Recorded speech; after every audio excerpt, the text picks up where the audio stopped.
La revelación llegó como un rayo en medio de un cielo aparentemente tranquilo. Con toda la Zheng decidió hablar, y lo hizo con una sinceridad que dejó a todos sorprendidos. En sus palabras no hubo rodeos ni evasivas, sino una claridad que evidenciaba un proceso largo y doloroso. Contó que la decisión de divorciarse no fue un instante de impulso, sino el resultado de noches enteras de reflexión. Cada palabra que pronunció parecía cargada de recuerdos, emociones y, sobre todo, de un cansancio emocional que ya no podía seguir cargando. El relato de Zheng estuvo lleno de matices, porque no se trataba solo de una ruptura, sino de un viaje personal. Explicó cómo fue atravesando etapas de duda, miedo y finalmente determinación. Reconoció que hubo intentos de salvar la relación, pero cada esfuerzo terminaba en un callejón sin salida.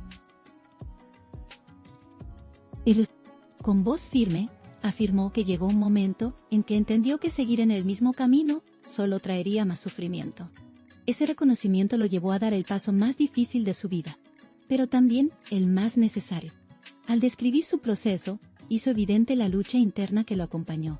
No fue sencillo enfrentarse a lo que significaba soltar una historia compartida.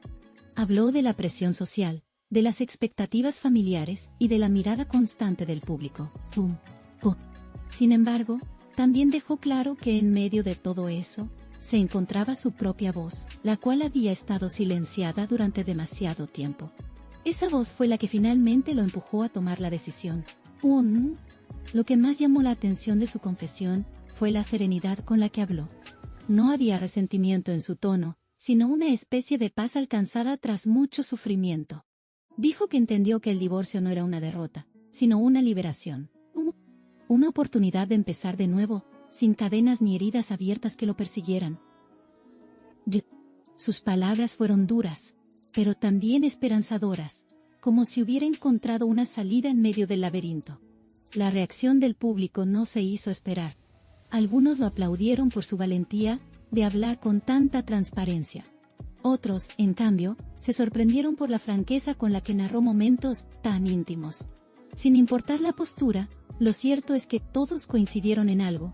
Lo dicho por Zheng era un testimonio crudo y honesto de lo que significa tomar una decisión tan trascendental. En cada rincón digital, su declaración se convirtió en tema de debate. Su confesión abrió también una reflexión más amplia sobre lo que significa cerrar ciclos. Con su historia, puso en palabras aquello que muchos sienten, pero no se atreven a decir. La valentía de reconocer que una relación llegó a su fin, y que es mejor apartarse antes de perderse a uno mismo. En ese sentido, sus declaraciones trascendieron lo personal para transformarse en un espejo para otros. Y eso explica por qué su mensaje resonó con tanta fuerza en la gente.